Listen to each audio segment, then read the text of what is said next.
That the motion be agreed to. The Right Hon Winston Peters. Thank you, Madam Speaker. Madam Speaker, there will be some furrowed brows in the dusty roads of countryside New Zealand today, in the cow sheds and the wool sheds and in the shearing sheds and the export works. There will be some seriously concerned people because they heard after 20 minutes what the member who leads the National Party will do, but they never heard how he was going to do it. Right? He was, for example, in public health, going to make his priority doctors and nurses. What about the patients? I thought we ran a health system for the people, not for the professionals, not for the apparatchiks and the amateurs, but the people who paid the taxes. Did you hear about how he's going to correct the slide of immigration to Australia? No. Did you hear what he said about the Reserve Bank Act? Don't be surprised, you're not going deaf. He didn't say a thing about it. He complained about interest rates, which I might add are higher than half of the countries around the Pacific, like the Solomon Islands and Vanuatu, but he never said he'd do a thing about the Reserve Bank Act, which may see New Zealand's dollar go to 90 cents US. Not a word about that, not a murmur. But, you know, in inimitable style, his colleagues jumped to their feet and clapped another leader. And how many times have I seen them clapping yet another leader? Every leader gone. It was Jenny. Brilliant Jenny. She reminds me of the Concords, actually. You heard that one? Very much like that Jenny. And then they had Bill. And he was brilliant, trained by the Treasury of this country, and he was the right man for the job, and a family man as well. Oh, that was going to be important. And then they had Don. Don Juan. Don Juan. Well, actually, I still think that that's a National Party conspiracy. I don't believe one of those rumours at all. I truly don't. Because you can't silk purse a sow's ear. No matter what you do and no matter how desperate you might be. You see, Mr. Key, what did National do about the telecommunication monopoly run by Telecom all its time in government? Oh, no, not nothing. Something worse. They tried to stop the Treasurer, namely yours truly, from opening it up. Ask Maurice Williamson. He knows precisely what I talk about. He talked about roading. Excuse me. What was the National Party's most recent policy on roading that was any substance? 4 private companies running all New Zealand roads. Ask Maurice Williamson. Why do I want to ask Maurice Williamson? Because he's back on the front bench. It must mean his policies are important. It must mean... Oh yes. I gotta raise this one. Apparently going to Waitangi was important this year. Let me tell you something. I would never have believed that some political leader would walk onto the Lower Marae at Waitangi with someone with a conviction and a jail sentence for the brutalisation of children. Oh yes. I'll tell you what the National Party tough love policy on crime is about. I got a photograph of it. That's real tough love. From a criminal facing serious charges. That's a tough love policy.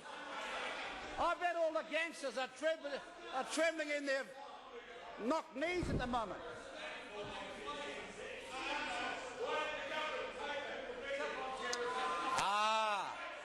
You know, what that story tells me alongside TVNZ, is that not only does crime pay, the taxpayer's now paying for it. And the man who wants to be the alternative Prime Minister thinks it's okay because it's politically correct. You get taken onto the marae by a person convicted in 1988 and a jail sentence for the brutalisation and the organised brutalisation of children, and then you go on to the marae as well and start honging up and making friends because the media think it's politically correct with someone facing some very, very serious charges. You know, I had calls from farmers, people I'd call old national, saying it can't be true, is this a media conspiracy? Well, now when they said that about the media, I thought maybe I should check it out first to see the photograph was genuine, but no, it was in every print and telecommunications media, so I've got to take it to be correct. Now, I want to say this. It's one thing to talk about Auckland's transport problems, but if your policy, Mr. Key, and the National Party's policy is no different from the government's, 50,000 immigrants per year, the majority of whom will go to Auckland, then there is no solution to Auckland's roading problems or Auckland's housing problems. Full stop. Everything else is a lie. If you tell New Zealanders you're going to solve those problems whilst you bring in 50,000 people, whilst Australia, a country much more huge in its dimensions, takes on only 80,000, then you're not telling New Zealanders the truth. You have not got a solution. And you're just compounding the problems which every Aucklander sees every day now when they go to the airport.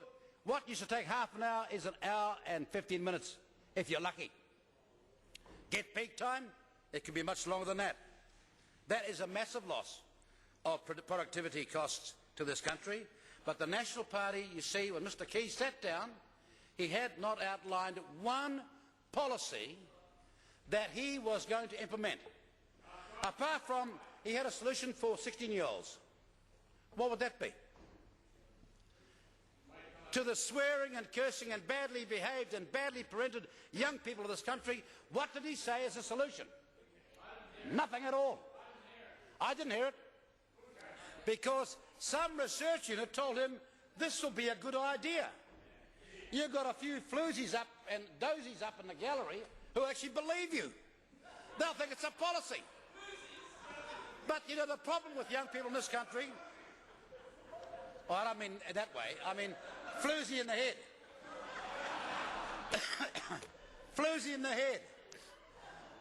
They have decided that the National Party deserves a term in government, and they themselves will create the outcome to the 2008 election.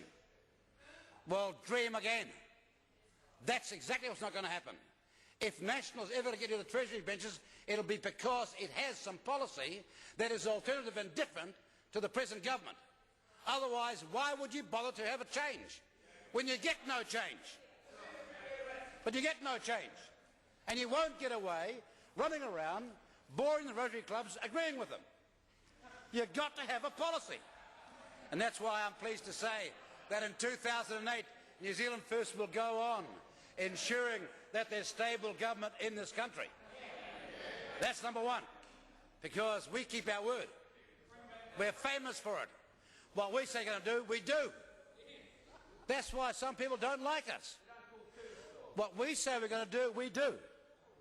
We don't back down on our word. Oh, by the way, just one last thing on the word bauble. For the media, it means a trinket not worth having. So could some of you dumbos go back to the dictionary, find out what it means, and stop making damn idiots of yourself every time you repeat it? Which part of my job looks like a trinket not worth having?